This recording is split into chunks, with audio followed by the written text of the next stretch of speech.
Non, on va expliquer. Le pouvoir de la prière. Combien de prières faut-il pour qu'il nous exauce nos prières, hein? Alors, il y a ce que tu as entendu, c'est Parashat Vaetranan, que Moshe Rabbeinu, Dieu lui a dit, tu ne rentres pas en Eretz Israël. Ouais. C'est qu'il a prié 516 fois Vaetranan. Vaetranan, ça fait 500, ça fait 7, ouais, plus 515 fois. Il avait prié 515 fois. Et si Moshe Rabbeinu avait prié une seule prière de plus, il serait rentré en Eretz. Mais pas seulement s'il lui avait prié, si n'importe qui au monde dans le peuple juif aurait prié pour Moshe Rabbeinu, il serait rentré. Explique le Gaon. Vous avez entendu du Gaon? C'est qui le Gaon? Gaon, littéralement, ça veut dire le génie. Alors, il y a un qui a vécu il y a 250 ans, il s'appelait Rabbi Eliyahu de Vilna, qui à l'âge de 3 ans, il connaissait le Tanakh, la Bible par cœur, notamment. On l'appelle le Gaon, qui veut dire un génie. Explique le Gaon. Chaque décret, il est écrit à côté combien de prières il faudra pour l'annuler. Dans le cas de Moshe Rabbeinu, quand Dieu a décrété qu'il n'allait pas rentrer en Eretz Israël, il y avait écrit que s'il priait 516 prières, ça fonctionne. Maintenant, pour d'autres, il y a des choses qui c'est écrit, il suffit d'une prière. Parfois, ça va être 100 prières.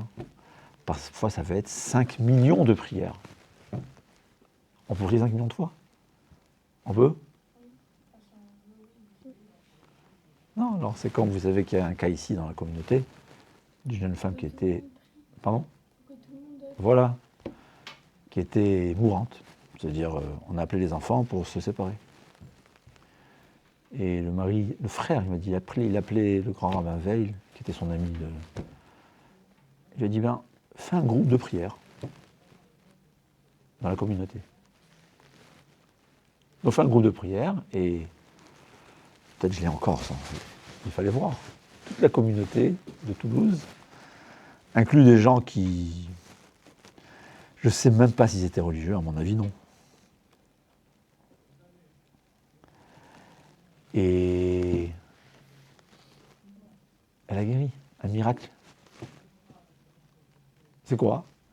Alors si on fait les calculs, le nombre de prières qu'il y avait à mon avis des centaines de milliers de prières, je ne sais pas, je ne suis pas capable de savoir une prière. Quand on fait un Pérec Télim, c'est une prière, et quand on fait 10, c'est 10 peut-être. Je ne sais pas comment ça fonctionne.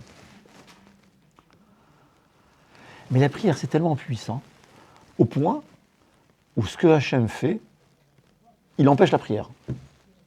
Par exemple, Moshe Rabbeinu, s'il avait encore prié une fois, il serait sorti, il serait rentré. Mais comme Dieu savait que ce n'était pas bien qu'il rentre en Eretz Israël, il lui a demandé, s'il te plaît, arrête de prier. C'est ce que la Gemara a dit, que Rabbi Hanina ben Dosa. Rabbi Hanina ben Dosa, c'était quelqu'un qui était habitué à prier. Il y avait des malades, il priait pour eux, et il disait, après la prière, celui-là va guérir, celui-là il va mourir. On lui disait, mais d'où tu sais? Il a dit, Im shegurat filati befi. Si j'arrive à prier facilement, les mots sortent de ma bouche, on dit en français, je sais qu'il va guérir.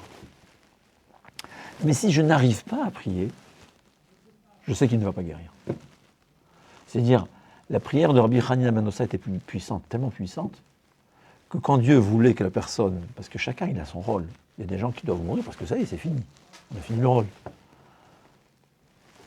Alors Dieu, il a empêché Rabbi Hanina ben Dosa de prier. Il n'arrivait pas à prier.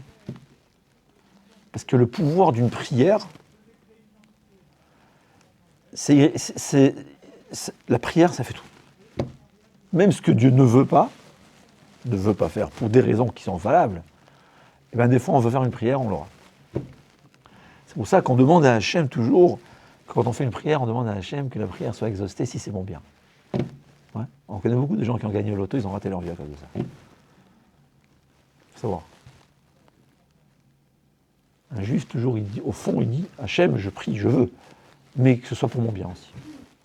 D'accord, c'est écrit que le roi Salomon, il a demandé à Hachem que quand les non-juifs font des demandes dans le Beth Amikdash, dans le temple, qu'il accepte leurs demandes, même si ce n'est pas pour leur bien. Pourquoi ? Parce qu'un non-juif n'est pas capable de comprendre que si Dieu lui dit non, c'est pour son bien.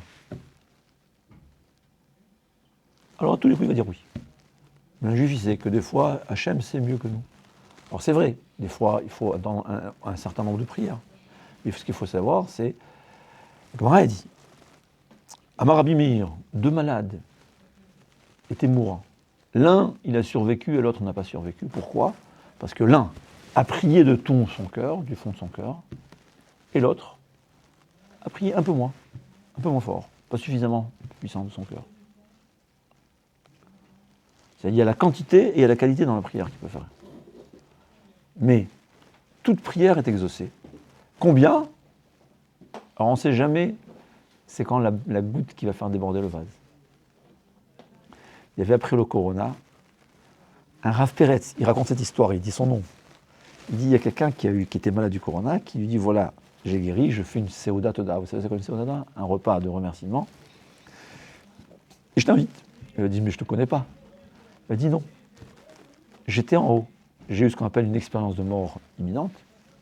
J'étais dans le tribunal céleste et j'ai vu qu'on m'a sauvé, on m'a donné la vie grâce à la prière de tout le monde, entre autres ta prière. Il a vu ça. Il dit oui, il se rappelle qu'il avait été à la synagogue, il y avait une annonce, telle et telle personne est malade, priez pour lui, donc il a fait un petit Teilim. Eh bien, ça a été une goutte qui a fait déborder le vase et il a été sauvé. Il a vu ces choses, c'est quelque chose qui a été vu, c'est une histoire. Alors, c'est pas inventé parce qu'ils ne se connaissent pas, d'où il sait qu'il a prié pour lui. Chaque prière sert à quelque chose. Et une prière qui vont du fond du cœur. D'ailleurs, c'est écrit que la Torah nous enseigne que quand on prie, c'est un ange qui ramène, qui fait monter la tefila. Je ne sais pas ce que ça veut dire, je ne comprends pas comment ça fonctionne, hein, c'est pas des physiques. Mais quand il y a 10 qui prient, Dieu est présent, et donc on n'a pas besoin d'un ange qui fait monter la prière. C'est la raison pour laquelle, quoi ? Qu'est-ce qui c'est quoi la différence ? Que quand on prie tout seul, il faut prier en hébreu. Mais quand on prie à 10, on peut parler dans n'importe quelle langue. Pourquoi ? Parce que les anges qui ne comprennent pas les autres langues ne font pas monter la prière qui n'est pas en hébreu. Mais le sage nous enseigne, quand quelqu'un il est malade, ou quand quelqu'un souffre, Dieu est avec lui, il est proche de lui. Et donc, il peut prier en n'importe quelle langue. Quand quelqu'un souffre, Dieu est avec lui. C'est quoi l'exemple ? Il y a quelqu'un qui est un enfant qui est fâché avec son père. Il n'arrête pas de se disputer, il lui a fait des malheurs pendant 20 ans. Qu'est-ce qui se passe le jour où son père il entend que son fils, qu'il déteste, il est d'accident de voiture ? Qu'est-ce qui va se passer ? Il va être le premier à côté de son lit. Bien que c'est un enfant qui a fait beaucoup de bêtises. C'est la même chose. Quand quelqu'un souffre, même si c'est un rachat, même s'il est très loin de Dieu, dès qu'il souffre, il est proche de lui et sa prière fonctionne. D'ailleurs, j'ai entendu le Rav Pinkus, c'est un grand Rav qui est décédé malheureusement très jeune. La Gemara a dit 10 kilos, on va dire, 10 mesures. Cave, c'est, on va dire, je dis kilos, ça veut dire, on va dire 10 tonnes ou 10 kilos de sira. C'est quoi sira ? De paroles, sans traduit. Ont été données dans le monde. 9 mesures ont pris qui ? Vous connaissez cette Gemara ? Les femmes. Et 1 mesure, les hommes. Ça veut dire, la Gemara, quand on comprend cette Gemara, les femmes ont tendance à parler 9 fois plus que les hommes. C'est vrai ? Hein ? Tu es d'accord ou pas ? Hein ? 90 fois peut-être. Bon, 9 fois, c'est une façon de dire. Hein. On ne sait pas. Mais, le mot sicha, dans l'hébreu, il a encore un sens. Vayetse Yitzhak la souach basadé. Yitzhak Avinu a institué la tefila de Mincha, d'où on sait, parce que c'est écrit dans le Passouk, Yitzhak Avinu est parti parler dans le champ. Qu'est-ce que veut dire il parle? Sicha, le mot sicha, le même mot, c'est la prière. Donc le mot sicha en hébreu, il veut dire parole, il veut dire prière. Dire à Pinkos, quand la Gemara nous dit que la femme parle 9 fois plus que l'homme, ça veut dire aussi que la prière d'une femme est 9 fois plus puissante que la prière d'un homme. Pourquoi? Parce qu'une femme, en général, a plus de son cœur, comme ça je pense, je ne sais pas si j'ai raison. Les prières des femmes, c'est connu. Les mamans qui prient, tout le monde te diront, c'est la prière de ma mère.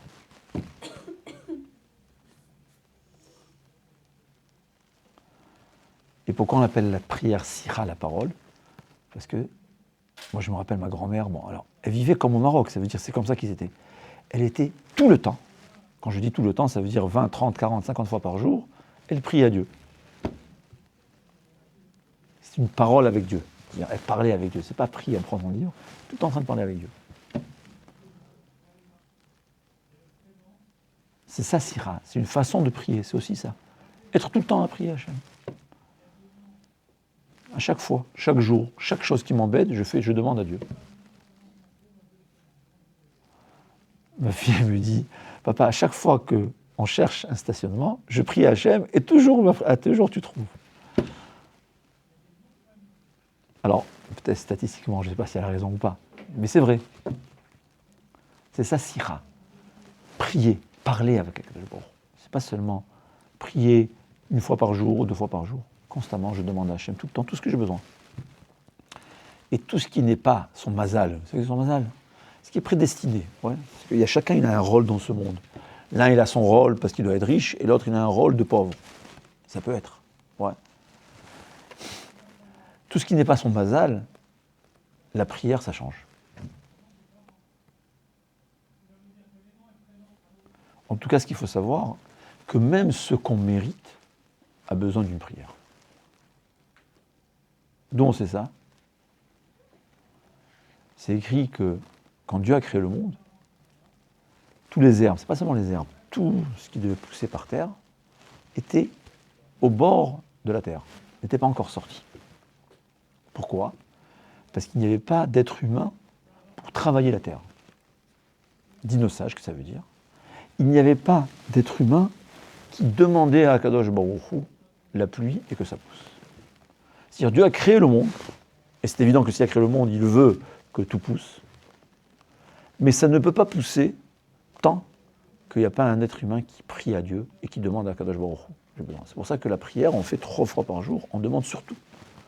Même ce qu'on mérite, on demande à Hachem.